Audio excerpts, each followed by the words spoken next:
So the Thailand Super Series 2020 season, what can you say? Well, the first thing you can say is it wasn't what we were expecting at the start of the year. At the beginning of the year, we're looking forward to kicking off in March by going to Vietnam to support the inaugural Grand Prix there. And that would have been fantastic, on the same program as Formula One, in front of the world's motorsport media, in front of the cameras, all the fans.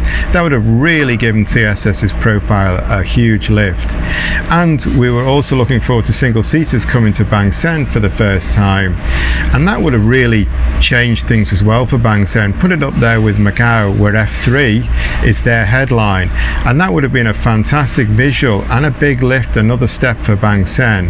But then COVID came along and it changed everything. It killed motorsport season dead. And while some series like World Challenge Asia and Porsche Carrera Cup, they couldn't make it happen, they had to give up and just cancel their season, TSS, they were really relentless. They worked hard. They put together something completely different. 2 weekends in Buriram, 2 weeks apart with 2 races each. So basically 4 races over 3 weeks for a title. That was just like something very different. Each race 25% the championship points. You couldn't afford a DNF or a spin or an issue in those sort of scenarios. So it was something very different, and TSS also did a fantastic job to put the grid together. Pretty much all the GT3, all the GTM cars were there, and in fact right down the whole entry list, everyone was there. There were great grips in Super Eco, in Super Compact, in Super Production. Really only touring cars was the one that suffered, and touring cars has been dying for a few years now. It's been struggling for numbers over the past 3 or 4 years, so that's not to be unexpected. And in fact in some of the grids we had bumper grids. So got to say, big congratulations to the organisers for pulling this together. While other people gave up and let COVID overtake them, TSS hooked this together, put a championship together, and we got out there and we had 2 weekends of really great racing, really action-packed, really explosive, and it was a lot of fun. I think everyone enjoyed it. The champions are deserved champions. Everyone got their wins, their results, and it was a good year. What next year brings, who knows yet. Maybe we have the same sort of scenario, but if we have to go for the same thing as this year, then yeah, I think it worked pretty well, and I think everyone will look forward to it, and we'll have full grids again.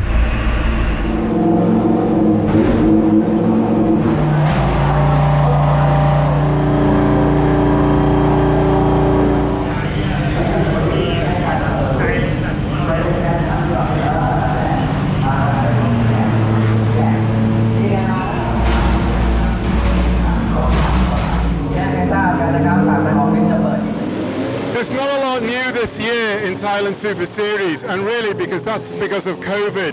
This year's series, the short, sharp 2 weekenders over a fortnight, for the organisers it's been all about getting the old teams, the old drivers and the old cars back out, and they've done a fantastic job to really have pretty much the same grid as they had last year. But there is one new car in GT3, and that's this Mercedes GT3, and it's beautiful, and it's also really fast. Ever since it hit the track for testing last week, the car has been up near the top of the timesheets. Kun Patsarit and Kun Anu Sorn are both quick drivers. They haven't driven GT3, but they've adapted really quickly. It won both AM races in the first weekend, and yesterday it had a fantastic result, up to P2 overall and to finish P2 overall. So not only does this car look great and a real cool addition to the series, but it's also blisteringly fast. And next year I think we can expect to really see, if they keep the same driver lineup and the way they're going, they can expect to see them absolutely pushing for the overall title, not to be in AM anymore. So yeah, this is a great addition to the series.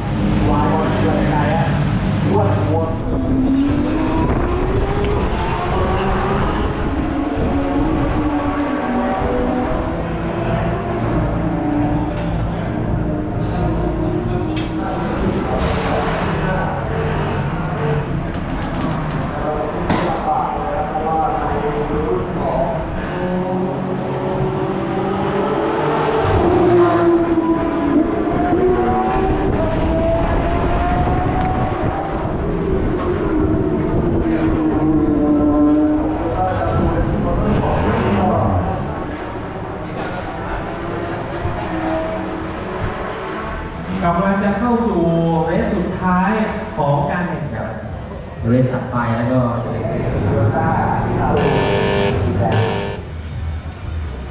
ภาษาลาวภาษาไทยครับภาษาอังกฤษครับพี่ภาษาอังกฤษนะโอเครับส่งไปเป็นที่เรียบร้อยแล้วเอาละครับเดี๋ยวเรา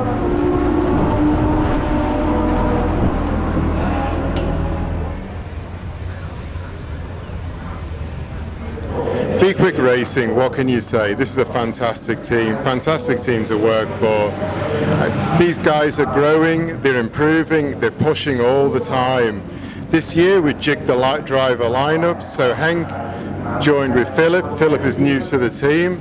Sandy and Daniel paired up, which made a great Pro-Am driver lineup, and that was really effective. It's been a learning year. After winning the titles last year, B-Quik was really moving to another scale, another step, and there was a lot of learning this year. The team gelled really well together, and everything looks really promising for this team to take another step forward and keep growing into the future. คุณผู้ชมยังอยู่กับผมเกียรติยศ พงษ์หงส์นะครับและจอห์นจากนิวไรเดอร์นะครับทำหน้าที่เป็นผู้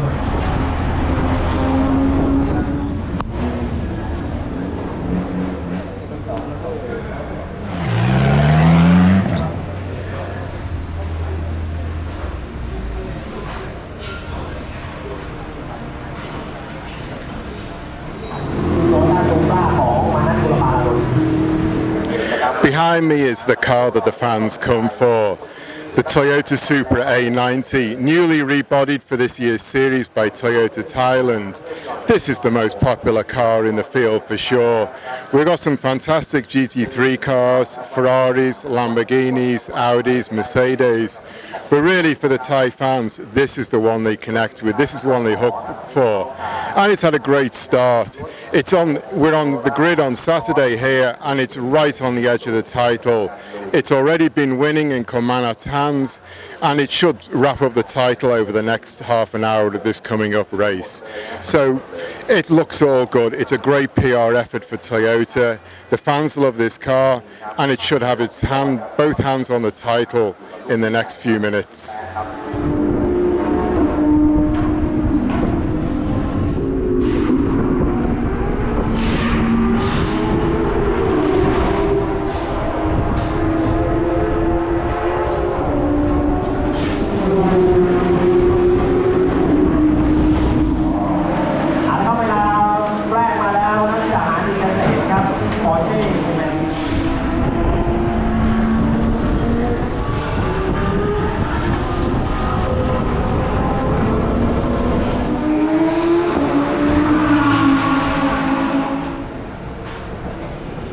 If we take a look underneath the bonnet of this new Supra A90 beast, what we find is not a BMW engine, or in fact any BMW parts. What we find is a pure pucker Toyota engine.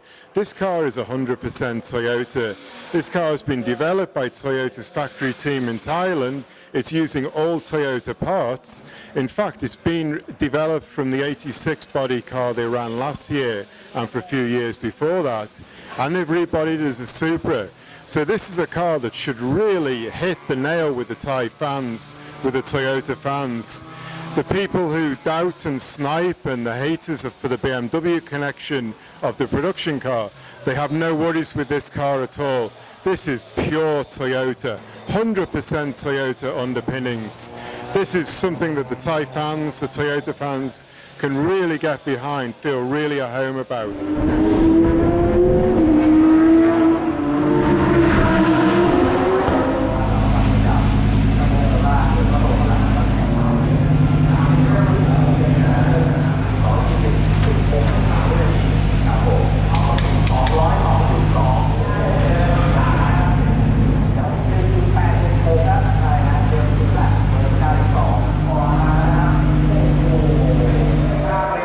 If you come down to the end garage in the TSS pit lane in Buriram, you'll find Lamborghinis. And that's because the end garage is traditionally the preserve of Thailand Motorsports. They've been running Lamborghinis for about 7 or 8 years now. they started off with the Gallardos that were built by Reiter Engineering. Then they moved on to the Huracans, which are factory built. And they've been running the Huracán GT3 for the last couple of seasons. Last year, Kantadhee, the team owner and lead driver, he also raced in World Challenge Asia. So he's a very experienced driver, he knows his car inside out. And behind him, we've got PSC Motorsports entry. That's a team that's run by two brothers, Kun Saran and Kun Gi. And again, they're also very experienced with the Lamborghini. Kun Saran was 2016 TSS champion, and both the brothers have raced in the Lamborghini Super Trofeo around Asia and in the Middle East. So it's two teams that are very synonymous with Lamborghinis now. They know the cars well, and these cars are beautiful to look at, and they're fast. So they're always a welcome addition to the grid. And this year, again, they've looked great. They haven't quite got the results that they wanted to this season, but they're always in there fighting. And next year, you can expect them to be really gunning for the titles.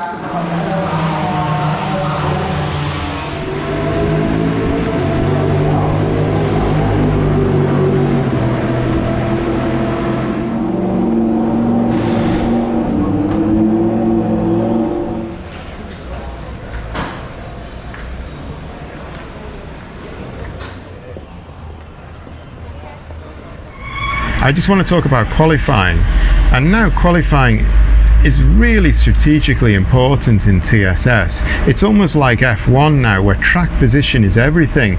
So to have the best chance of winning a race, you want to be starting from pole position. You want to be up there at the front. When the lights go green, you don't want anyone in front of you. You want the clear run down to turn one. And that's because the drivers and the cars are so even now.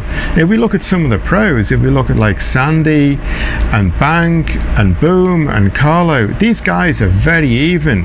When we see them going off together at the start of a race, there's not much position change. They're all pretty evenly spaced, a second or so between them. And then if we look at the AMs now, if you look at the likes of Buriram, of Piti, Daniel, people like this, these guys have also, they're very experienced. They've been racing a long time. They've been with their teams quite a long while. They've ironed all their weaknesses out. So they're also on a very even level. And then if we get to the cars, like this Audi, like the Ferraris, like the Lamborghinis, like the Mercedes, these cars again are really even. The organisers have done a great job to put the BOP on them and get them evenly matched. So the series is very even, and it means that you've got to take every opportunity. Every time you're on track, you've got to be working hard. You've got to be getting the lap times. You've got to be getting the track position if you want to win. It's from the start of free practice 1 right to when the checkered flag falls on Sunday. You've got to be on top of your game, and everyone is. And that kind of shows how professional this series is getting. The old days when there was massive unreliability with the cars, they used to break down right, left and centre, when there was a big differential between the skill levels of the drivers, when there was slow pit stops and things happen, that seems to have all gone now, and we're really in a very professional era. And it showed this past couple of weekends. You need to be on pole position, you need to be on the front row if you're going to have a shot at winning this race, or if you're going to put yourself in the best position to go for the win.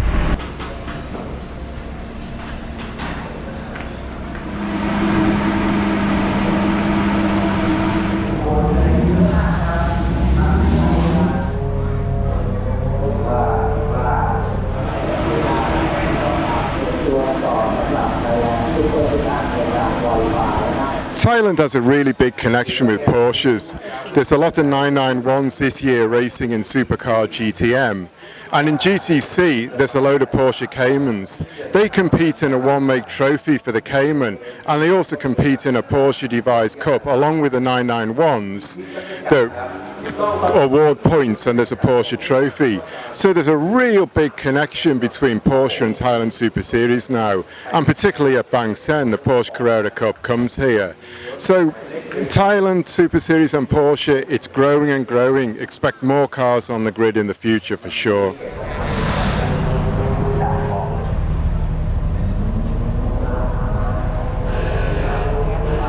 Well, I'm here with Greg Bennett and Jack Lemvard. Greg, everyone knows him in the paddock, really. He's one of the nicest guys in the paddock. He's got a fantastic family with him. It's just, he's a really awesome guy to know. Last year he was in TA2. This year he's jumped up into Super Car GTM with a 991 Cup. So I just want to ask Greg, it was a short season, 4 races over a couple of weeks really. How did it go and what were your expectations and did you achieve them? Oh, it was quite difficult. I thought it would be difficult, but we had quite a short time to get the car ready, and then there were 2 races, and the weekends back to back, and very little training time. So it was a challenge. But every session, I got a little faster, and about the end of the final race, now I'm ready. But we had a good time, and we won a few trophies. And it was fun driving with Jack. Well, I've just got to ask you about that. Jack's got a reputation in the paddock, shall we say, a long-term reputation as a bit of a party boy and a little bit of a excitable guy. So why did you pick, I mean, I'm sure when you were thinking of drivers and you said Jack Lemvard, you threw the name out there, a few people said, So why did you pick Jack? Well, Jack just kept showing up around in front of me over and over again, and I did need a driver, and he needed to drive. Yeah. And Jack's he had a reputation like that. He's kind of changed a bit of late, and so I think we made a good pair. We talked about it, and we were very happy driving together. Yeah, it does seem like you two have gelled really well as a driver pairing. So I want to ask Jack. I mean, you've had. Probably the last 5 years you seem to be always having a last chance, so you've had another last chance and this one seems to be pretty good. You seem pretty focused and you've been up there at the top of the timesheets and doing pretty well. So how's this kind of working out? Well, first of all, I have to thank Greg for giving me the last chance. It's been 5 years since I last drove a GT3 car, so it took a while to get used to the Porsche, but in the end we got it, and Craig he got really consistent in the last race. It was really consistent times, and it made it easier for me. But as you see, there's no damage on the car, so and it's the end of the season, so I really want to thank everyone that still believes in me, and hopefully. So you would say you've matured a bit now. This is the new Jack. It's the last chance. No, I'm changed. So. And obviously, Greg is starting off in racing. He's not been racing that long, and although this guy is one of the nice guys I've said before, you can also tell he wants to be successful. What he does, he wants to win, wants to put it together. So how have you been able to help Greg in terms of developing as a driver, in terms of stepping up into supercar? Well, Craig isn't someone that messes around when it comes to driving. I mean, it's the plan we have for the weekend. It's like it's one of the most professional plans I've driven for a long time. And we go out, we set the plan and how we do it, and we follow the plan the whole day. And it's probably the most professional team I've been with. So it's we set the goal and we did it. So I mean, I'm happy with that. So really happy. Right. Okay, Greg, next year you've built on your first year in supercar. Your plan is to continue and evolve and build on that. Yeah, we plan to continue to drive this one next year, a couple of years, I hope. Getting older, but I keep trying. And as long as we don't have any more night races like we had, where I'm going, where's the track? But otherwise, I'm looking forward to it and to really improving. I like to. I don't delude myself with thinking I'm going to reach Jack's times, but I'd like to get within a second or so of him. Would be quite nice. Now he's still several seconds away. Right. Okay. Well, there's a stack of trophies on the car, and you've been picking them up all season. So evidently things seem to be going pretty well. So congratulations, and it is really nice to see you two together, hooked up as a driver pairing. So congratulations on this year, and good luck next year. Thanks, Ed, and thanks, Jack. Thank you. นี่คือนักแข่งที่สามารถขึ้นโพเดียมได้นะครับ3ตำแหน่งในรุ่นของที่1 เลสนะครับ Probably the biggest question this weekend in the paddock is, have B-Quik got a new driver for the number 26 car? Is Philip or Henk one of those two getting the boot? They did a pretty good weekend last time, but in motorsport, you've got to keep pushing and pushing. You've got to keep pushing with new drivers that bring more pace. So, is this a new driver for the number 26? You'll find out when the cars take to the track for the first time. That's going to be interesting to see.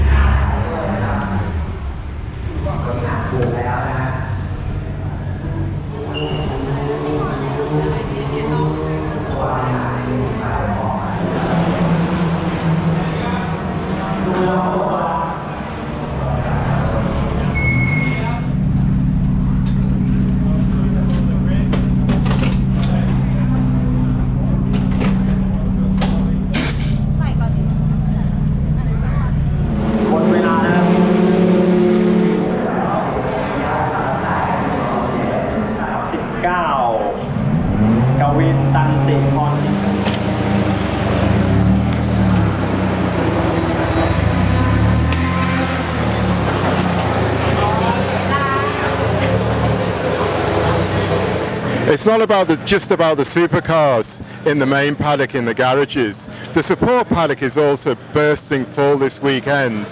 And that's a real testament to what the organisers have done to pull this series together. In the support paddock you've got Super Eco, Super Production, Super Compact, the trucks and the touring cars. And apart from the touring cars, all the grids are full to bursting. In fact, some of these grids are bigger than they were before COVID. So that really shows that this series is in good strength. And the support paddock really shows that there's a great platform to take forward into next year. Truck racing is one of the most traditional and most popular forms of Thai motorsport, and it's always been a real core part of the TSS program. But in the last few years, with the arrival of the GT3 cars, the GTM cars in Supercar, it's kind of got a little bit pushed into the background. It's not as high profile as it was, but as you can see behind me, the health is really high. It went through a little bit of a doldrums of 2 or 3, 4 years ago, but now the series is really built right back up again. The grid is bursting.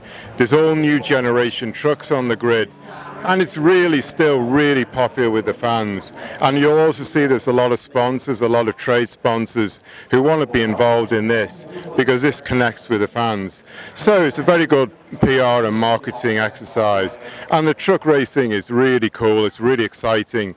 It's really pumped, and the action is what the fans want. It's really great to watch. So expect a good long future for truck racing, and particularly it also must be mentioned that nearly 50% of the vehicles sold in Thailand are pickup trucks, so it has a huge market to connect to.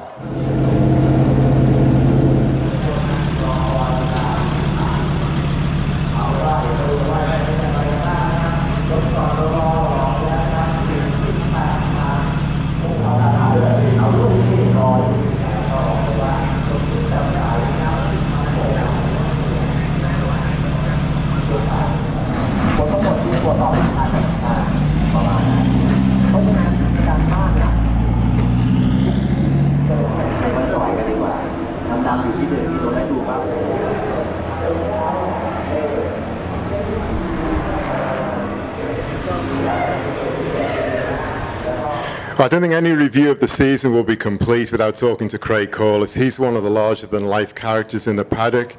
He's been running in the series for maybe 12 years now. First of all, he ran Holdens and Falcons. He brought a load of cars over from New Zealand for a challenge once. Then he set up TA2, which is just a big banger V8 series that made a lot of noise, a lot of impact, which is exactly Craig's way. And this year, he's brought a truck into the series in Super Pickup, which is just bigger and badder and more beautiful and more beautifully finished than anything we've seen before. So I just want to talk about the truck. I mean, what was the idea of going to race a Raptor in TSS? Well, we've been talking to Ford for some time, and they realised they had no interest in motorsport in Asia, basically. So we got together and we decided a pickup would be a first entry point. And at the same time, they wanted to get involved with TA-V8, so they could have two programs going because they have the Mustang and then the pickup. So we focused on the pickup. My son Jono built the car, and this was a 12-month project, and it slowed down because of COVID, unfortunately. And then finally the calendars came out, so there was a mad rush to get this thing ready. So we came here not expecting too much. The first round we learnt a lot with the engine especially. This round we did some fine-tuning in between. Yesterday was our major improvement, and we hope to continue developing the car further. Well, the car really looks, it's been getting faster and faster. I mean, I know you've had a lot of teething problems. I've seen the engine out and people over the car, but that's to be expected with a new car. So you're happy with the program, and I hear that next year you're going to run 2 trucks. Yeah, so Ford are looking at the 3-litre, continuing it, and developing the 2-litre for which is the future engine, obviously. Right. So yeah, it's quite exciting, and we're glad to be working with them and supporting them, and yeah, we hope we can have a championship-winning car next year, a pickup. Right. Well, the TA-V8 grid has slimmed down a little bit this year.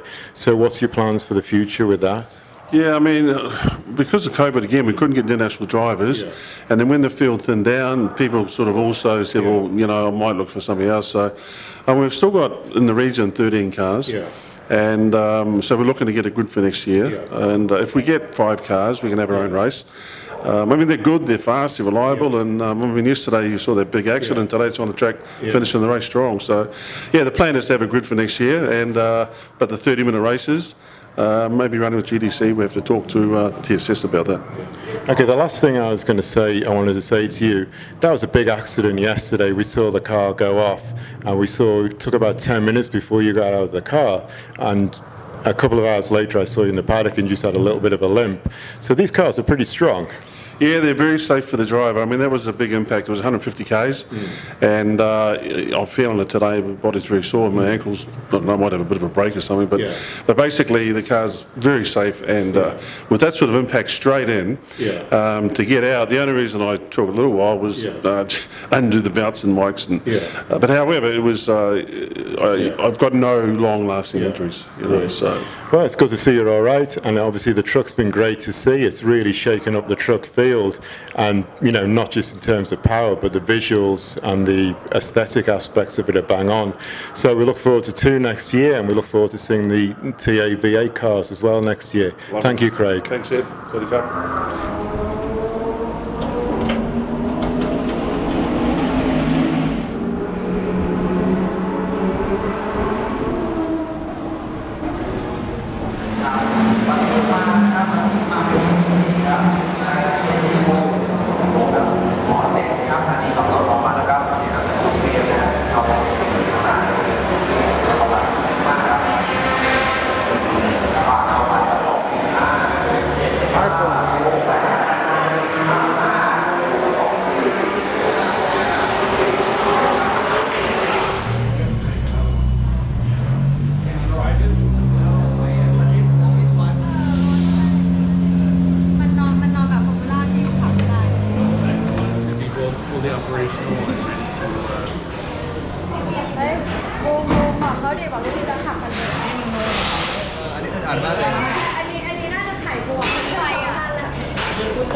Behind me you can see a couple of single-seaters. They're going to be out in the lunch hour during this weekend on Saturday and Sunday doing hot laps, and they've been brought into Thailand by Greg Bennett from AF Racing.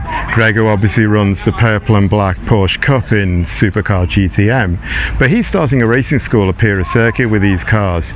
They're from the Formula Master Series across Asia, which is now defunct, and he's brought them, so they're like a little bit below an F3 car, but they're a very capable single-seater, and he's brought them up here just to give a bit of PR to what the program he's doing, this racing school. And they're going to be out in the lunch hour, and they're well worth a look. look, because you don't very often see single-seaters running around this circuit.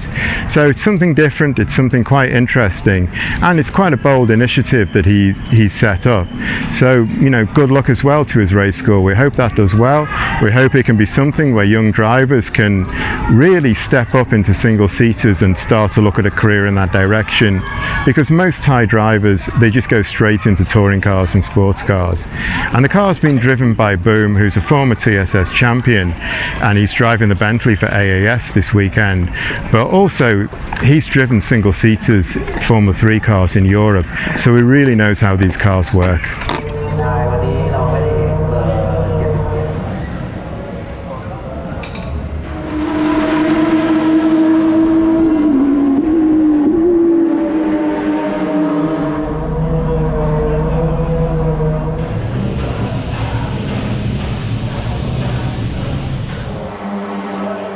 From sports cars, this is one of the most interesting new cars in the paddock over these past couple of races.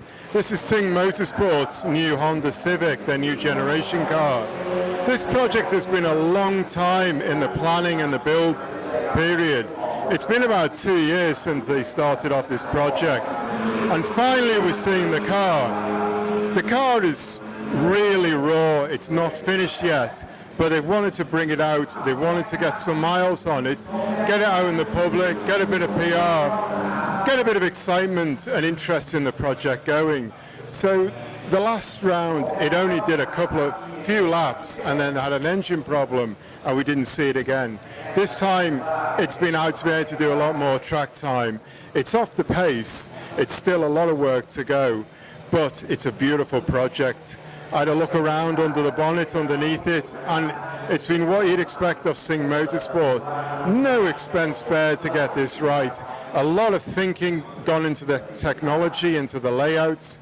They've really spent a lot of time and, of course, a lot of money on this project. And it's a really beautiful car. It's a really beautiful finished thing. And Singha Motorsport have got a long tradition of running Civics in touring car racing in Thailand. And they've got a long tradition of winning with them as well. So expect this car to be a winner. It's not done much this year, but it's shown some flashes, and we can see that this is going to be something special. But next year, expect them to have a driver in this car who's top-notch at touring cars, and expect them to be gunning for the title. I expect them to really make a good shot at the title with this car. So the fans can really look forward to this next year.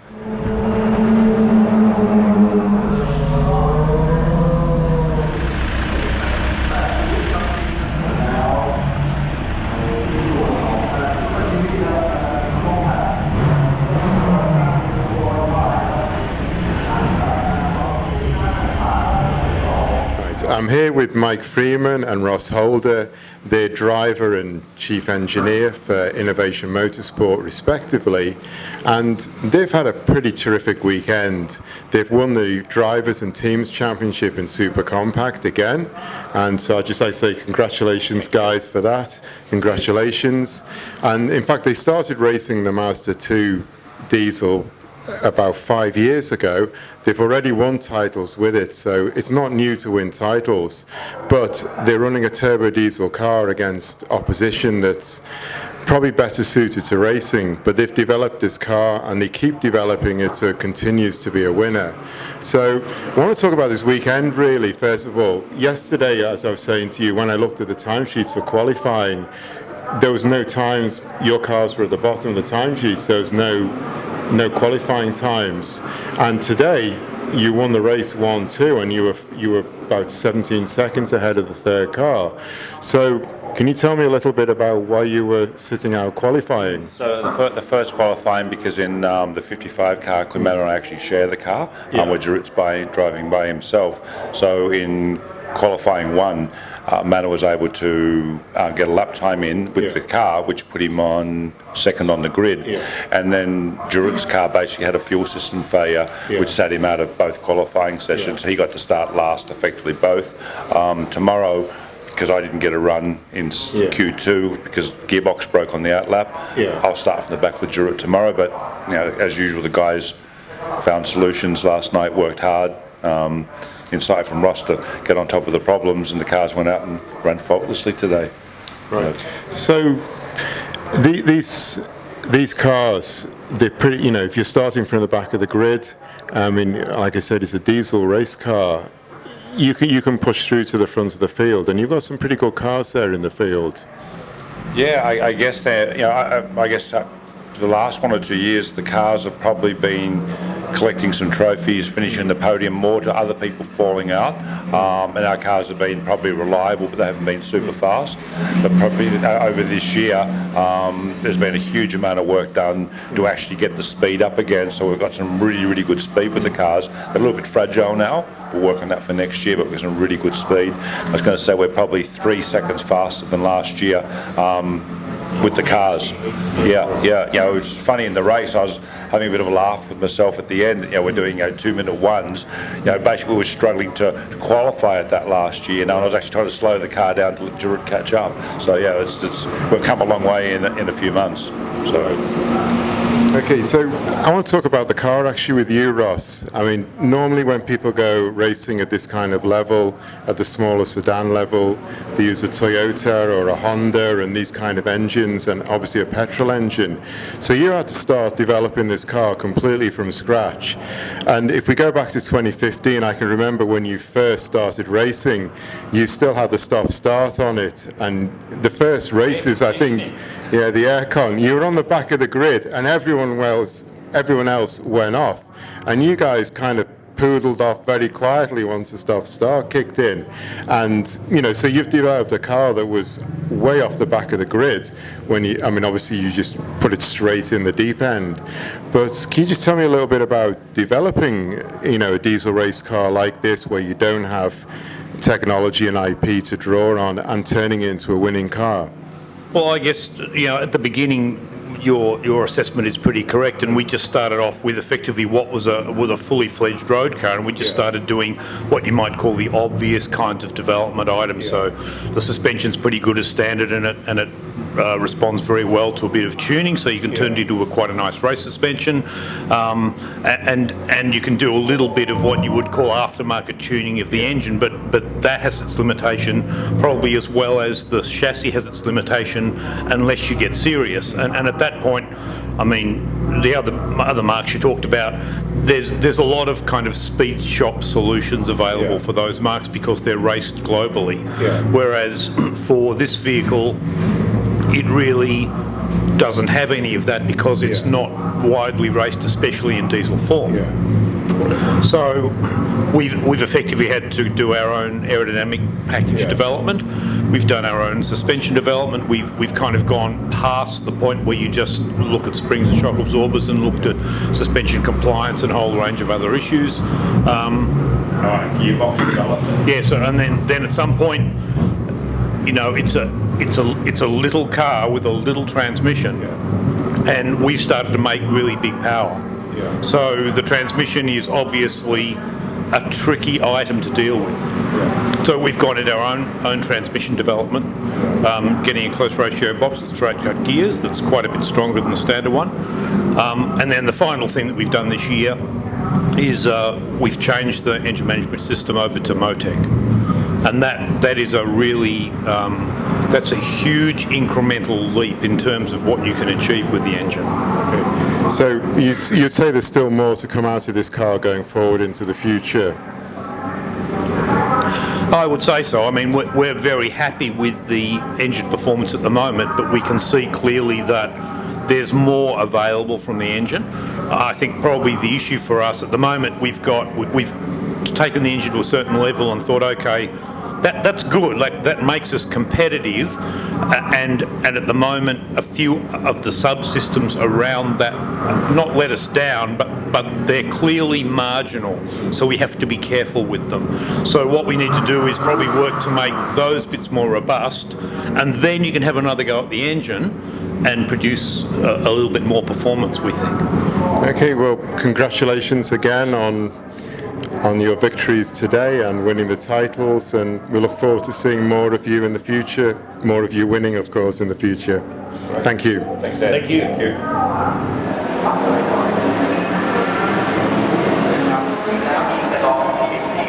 you.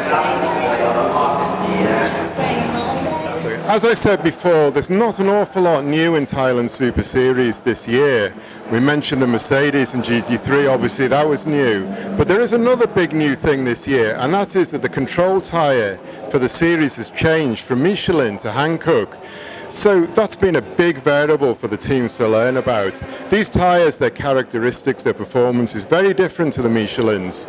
So all the teams have had to get up to speed, learn about the tyres. And over this 2 weekend, over a fortnight series, that's meant a real lot of hard work for the teams. They've had to hit the ground and really learn and understand the characteristics of these tyres. And that's also meant that all the days of testing that we've had before the races have been absolutely vital, and the teams have wanted to make the absolute maximum of all the track time. So now they're starting to get a hang of the tyres, understand how to exploit them, and if Hankook go forward into next year, then the teams will have developed a big knowledge base over the last few weeks. Are you coming to the next race? Definitely. When's the next race? 2 weeks' time. Oh, I won't be here. Right. Yeah. I'm on the road. I'm doing a motorbike tour. Right. Unfortunately, the legend himself will not be at the race this weekend. You're not going to come now, are you? No. Because I'm not going to be here. People are going to stay at home because he's not here. I will be going to Pichabun. I'm going to fly to Udon rent a motorbike, and then I'm going over to Pichabun to do a motorbike tour. I found out about a really epic mountain road there, and I just got to go ride it. So... This is what I like about this guy. He promotes himself completely. My video, he's done an advertising. I gotta learn from this man. Dude, I'm just saying, I would rather ride a 150cc motorbike than watch other people race.